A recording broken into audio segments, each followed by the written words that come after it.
Bueno, más bien complicada, ¿no? Con alta volatilidad de tipo de cambio, caída muy significativa en el precio de los activos, el precio de las empresas, el precio de los bonos.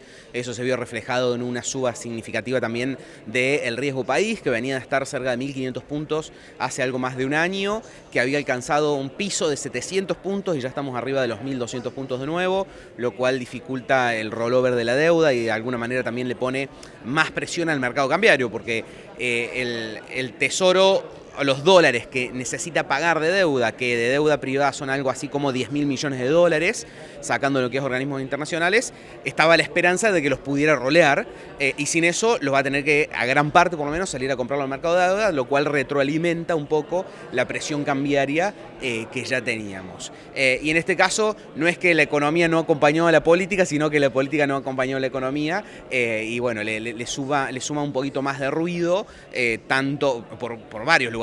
El resultado de las elecciones, los resultados en el Congreso, un gobierno que no parece reaccionar del todo a lo que le dijeron las urnas en términos de cambiar las formas, a lo que le está diciendo el Congreso con cada una de las votaciones. Así que bueno, creo que va a seguir volátil de acá a las elecciones, y después de las elecciones creo que es probable que se alcance un nuevo nivel de equilibrio, básicamente dólar-tasas. Ese nivel de equilibrio será un poco más alto o un poco más bajo, de acuerdo a seguramente cómo le vaya al gobierno, básicamente porque eso va a influir en las expectativas, ¿no? Las expectativas del apoyo político que tiene el gobierno, de la posibilidad que tenga para gobernar, del nivel de gobernabilidad que tenga, de la posibilidad de pasar algunas reformas de fondo que son necesarias, como la laboral, la previsional y algunas otras cuestiones de fondo. Entonces eso de alguna manera va a influir en las expectativas y nos va a determinar si el nuevo equilibrio después de octubre es, por decir, en 1.500 pesos por dólar en un nivel de tipo de cambio de ese nivel, o en un nivel de tipo de cambio de 1.650 pesos, ¿no? Pero lo que sí es seguro es que las tasas altas que hemos visto hasta ahora son algo coyuntural que no es sostenible en el tiempo. Por eso es que uno interpreta, las tasas van a tender a bajar, pero el dólar va a tender a subir para lograr un nuevo equilibrio. El dólar podría superar, como parecía que iba a ocurrir en los últimos días, el famoso techo sin una autorización del Fondo Monetario. Y si esto ocurriera, ¿están los pesos del otro lado? Los dólares, ¿no? El día miércoles fue el primer día que el Banco Central intervino desde el mes de abril, cuando se anunció el nuevo esquema cambiario. Si bien había intervenido el Tesoro ya hace algunas semanas con algo como cercano a los 600, 700 millones de dólares, el miércoles ya el Banco Central intervino con 53 millones de dólares. En principio la autorización del fondo está, porque ese era el esquema cambiario que se había diseñado. Hay que ver hasta dónde llega la presión cambiaria, porque una cosa es manejable. Quedan 20 días hábiles más o menos para las elecciones. Una cuestión es que el Banco Central tenga que intervenir con entre 50 y 100 millones de dólares diarios, en promedio en esos 20 días, que estamos hablando entre 1.000 y 2.000 millones de dólares. Eso sería, te diría yo, algo manejable que no haría más ruido.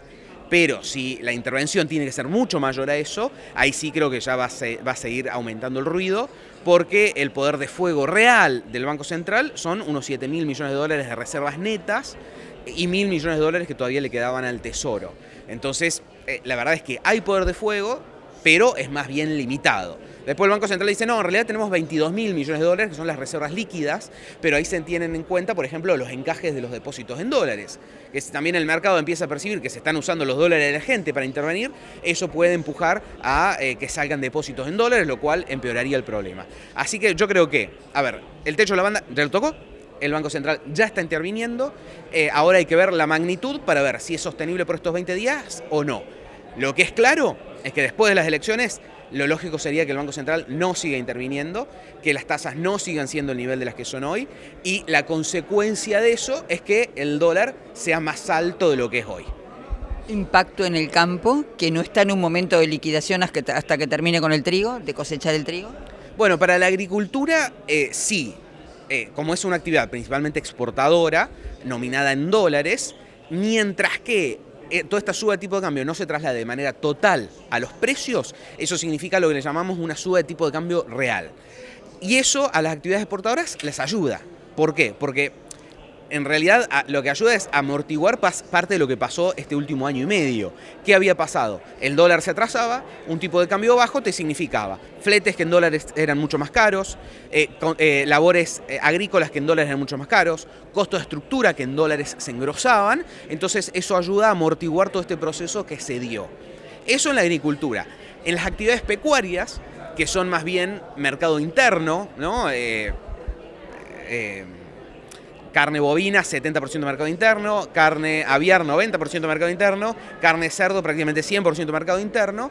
Ahí, y parte de sus costos es maíz principalmente, que está dolarizado de alguna manera. Ahí lo que vemos normalmente es un descalce, ¿no? Con las subas de tipo de cambio. Se le incrementan los costos de alimentación y no se incrementan al mismo ritmo el precio a lo que pueden vender. Por ahí esos en carne bovina actúa en menor manera porque tenés una inserción internacional un poco mayor y un contexto de precios internacionales muy buenos, entonces por ahí puede llegar a pasar el proceso un poquito mejor que las otras dos carnes.